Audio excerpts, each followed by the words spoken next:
We've got an incredible lineup in front of me here. We'll start with Sarai Bareman, FIFA's Chief Women's Football Officer.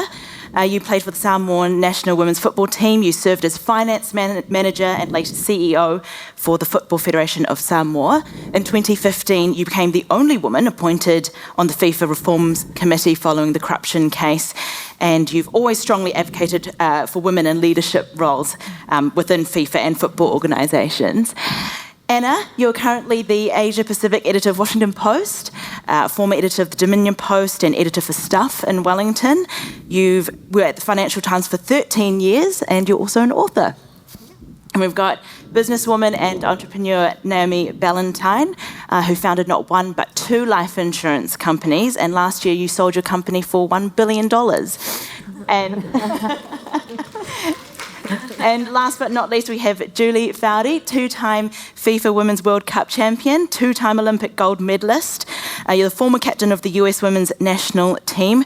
You're also a broadcaster for ESPN and founder of a Girls Foundation and Leadership Academy. Which has not sold for $1 billion. Which has not sold yet.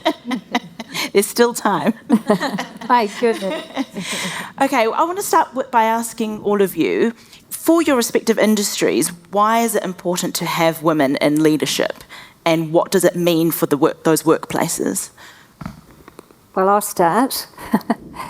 So the importance in our industry in having women is so many of our customers are women, so many of the people who are impacted by I run a life and health insurance company. So for us, the people that are impacted are often the wives and the children that are left at home. So to have females all through our organisation means we speak to more of our customers properly and we understand them better, and we deliver better. And also because the industry we're in is dealing with people at the most tragic moments in their life. You need huge amounts of compassion, and you get that from a balance of people, not from one sex or the other, but by having a mix of the right people in the organisation.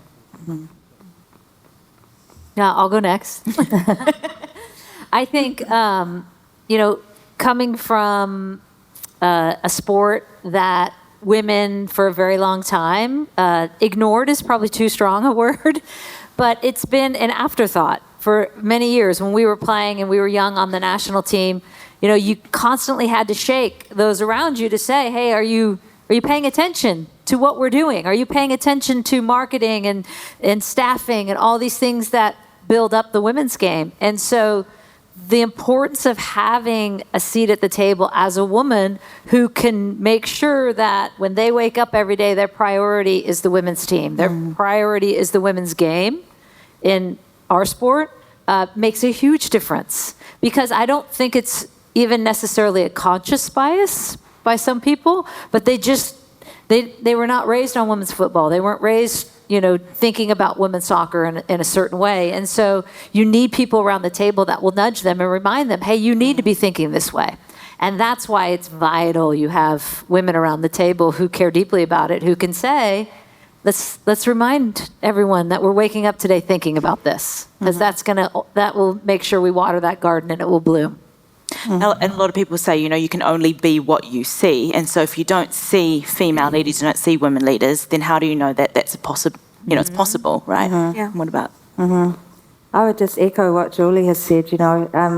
I work in FIFA, and football historically is a massively male-dominated industry.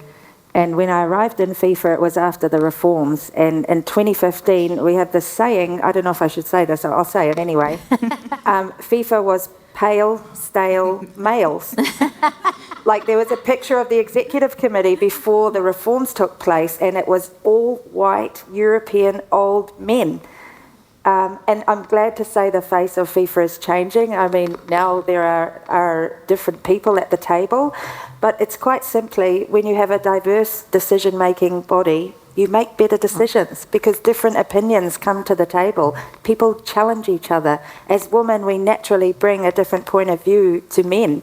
And sometimes it's good to have, a bit of tension and a bit of discussion in a decision-making group, because that's ultimately what leads to the best decisions being made. For me, I'm in the media industry, and for all the many problems in the media industry, female representation isn't really one, which is great. And that now, and even over the course of my 25-year career, that has really changed a lot. So now I'm at the Washington Post. The executive editor is a woman, same as at the Financial Times. Say at Stuff, where I worked for a couple of years, many of the senior leaders are women, so much so that we would joke about having a token man coming into the leadership meeting. So that's one really positive change, and I think that's had a profound impact on my career because I could see it and I could be it, and it never occurred to me along the way that I couldn't go to a war zone, or I couldn't be a single mum leaving my kid to go out on the US presidential campaign trail and things like this, because I could see lots of other people who were doing that, and it was just a matter of how do I do this, not whether I can do that. And that's something that I think about a lot now that I'm quite old,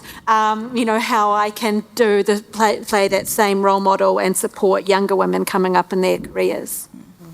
Sarah, you just mentioned when you came into FIFA in 2015, sort of in part crisis management. Did you feel that pressure to perform not just in the role and at that time, but being a woman, of Samoan Dutch descent? Did you feel that pressure? Definitely there was pressure. I think for me, moving from the Pacific region into FIFA was a huge step because FIFA has 211 countries. I remember sitting down on my first day and looking at the world map behind my desk, and it just dawned on me at that moment that, my job had expanded to the world. So I definitely felt pressure, but I learnt so much during my time in Samoa and here in New Zealand, and those were real, authentic experiences that I had, and being able to take those into FIFA, into an organisation that typically would never have had a person like me, is something I value a lot, and I take it really seriously. Yeah. Did any of you ever feel that pressure, that being a woman I have to really, almost that you represent all other women in being in that role alone? For me, it wasn't so much about representing women, it was just being odd. So certainly, you're all very young. She said she's old, I'm older.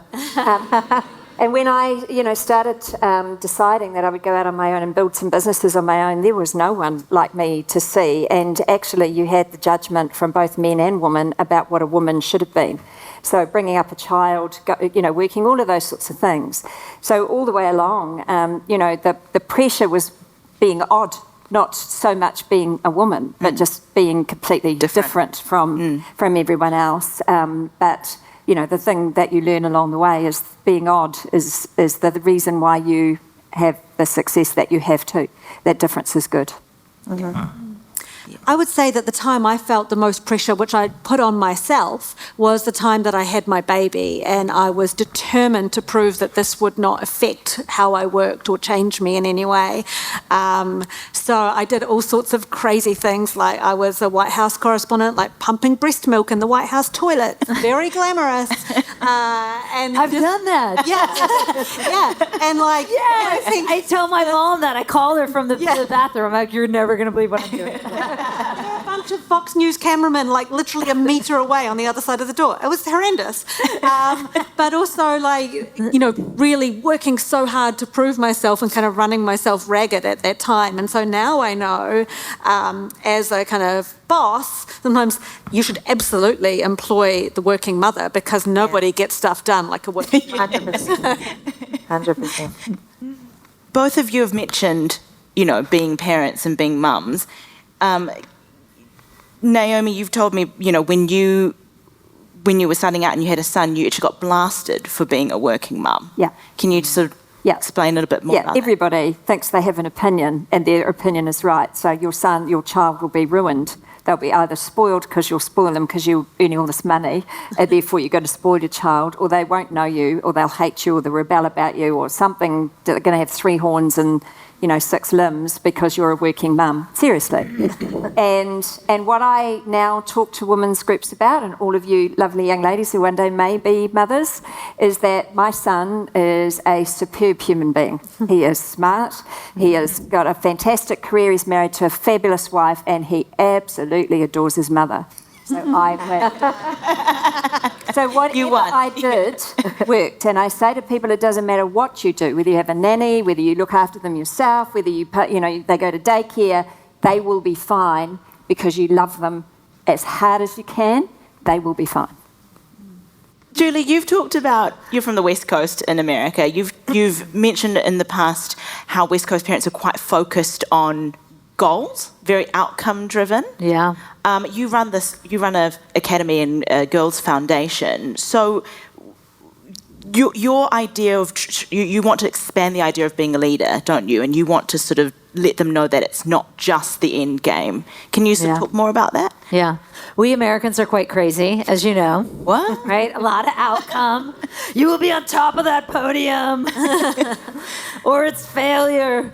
I mean, the whole idea behind the Leadership Academy was that, and for young women, is can we use sports as this gift that teaches us about not just, how to be a healthy, productive athlete, but most importantly, I think a leader in your community. And I think athletes are some of the best leaders, and they don't even know they're getting this gift. So couldn't we do something that talks more about using sports as the vehicle to teach leadership for young girls?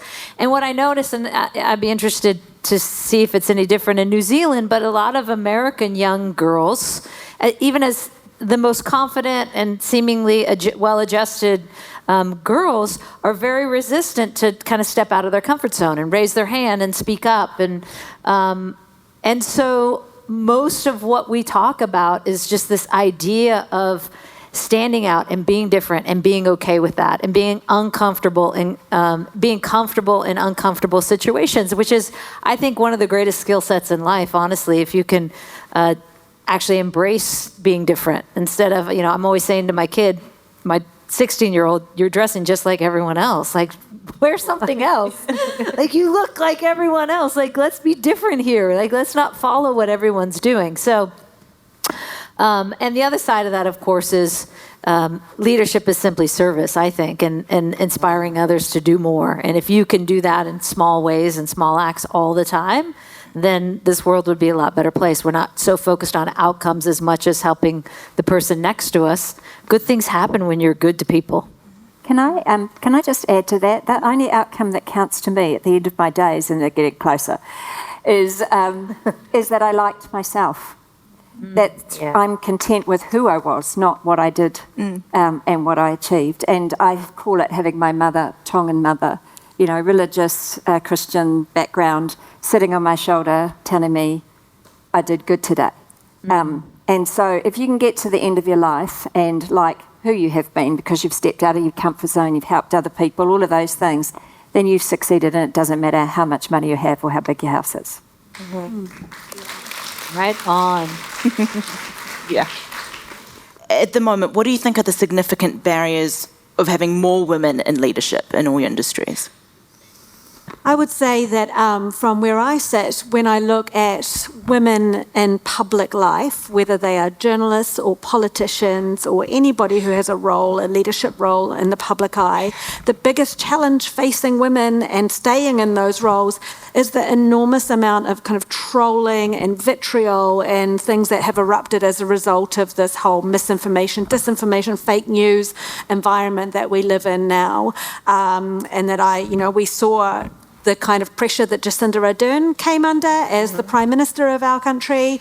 And when I was the editor of the Dominion Post here in Wellington, I would see the kind of emails that came into my reporters' inboxes when they'd written very factual, straightforward stories, and they would get rape threats, death threats, really horrendous kind of hate sent their way. And especially women of colour got it particularly bad, and that continues to this day. And I just think to myself, wow, why would I be a city councillor or an MP or anybody? There's a lot of men out there who don't like women having opinions and don't like them expressing them in public. And so when I look at the kind of environment that I work in, it's like, wow, how do we create space for women? How do we I don't know that we can change those people saying those things, but how do we boost resilience amongst those women so that their voice is important and they can make space to continue there? And it doesn't stick.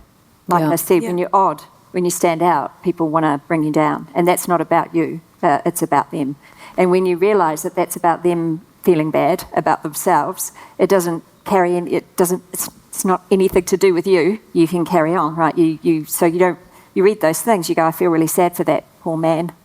What a terrible life he must have had to think that that's an appropriate comment. I do often think, are you okay? Yeah, that's exactly right. Yeah. That's exactly right. So we give power, we give away power because we question ourselves when people attack us, rather than go, it's your opinion of me's got nothing to do with me. Right? You don't know me, you've never met me, you've never talked to me, you know nothing about me. So actually you know nothing, and what you've just said means nothing. We've only got time for one more question, which is the last one, and I'll end by asking, what's the piece of advice you'd give to your younger self to help them, thrive as a wahine in this world? Oh, man. My piece of advice is you're enough. You're good enough. Yeah. You're fine. We overcompensate all the time. Mm-hmm. And, I wore a padded bra because I didn't have a chest. And I was concave. I was like, who cares? I don't need to wear a padded bra. You're enough as you are. So just if we could get to that point and celebrate that earlier, and if we as mentors and parents and coaches or teachers or whatever role we have can help young women get to that earlier and being okay with who they are and making them comfortable in their own skin, then again, good things will happen. Yeah, similarly for me, it's if you if you believe you're sticking to your values, then don't worry about what other people think. Right? That holds you back so much when you're younger, truly, and you don't need to, because guess what? It's those things that get you here at the other end. So you're okay. You're exactly okay as you are. When I look back, I think I was so obsessed with my career and so ambitious the whole way. And I look at photos of myself when I'm 23. I looked 45 back then because I had this terrible severe haircut and this boxy suit. And I was always thinking my career was I felt it was my whole life. And there were so many experiences that I missed out on along the way because I was like birthday parties or little trips or things that would have enriched my life, enriched my relationships, made me a more rounded and fun human being along the way. I wish that I had have recognised the importance and put priority on that along the way as well, because I think, I was too serious, and it's to use a cliche, I should have been more about the journey and less about the destination. Can I just ask, did you put that pressure on yourself, or was that coming from somewhere else? It all came from me all the entire time, yeah. Wow. So I think it's about, I would have told myself, you don't need to put up with negative people around you, and that it's not necessary for you to continue to engage with people that bring negative energy into your life and your space. It's something I know now. I know time is very precious, and the people who I choose to spend my time with are people who bring me positive energy, who are good people. And I think in my younger days, I spent too much time trying to please those people that didn't deserve my time and didn't deserve it. So, 100%, if someone is bringing you negative energy and just bringing you down, just put up the wall and say, no, I don't need to deal with you. Actually, this is my choice. Can we give our panel a big round of applause?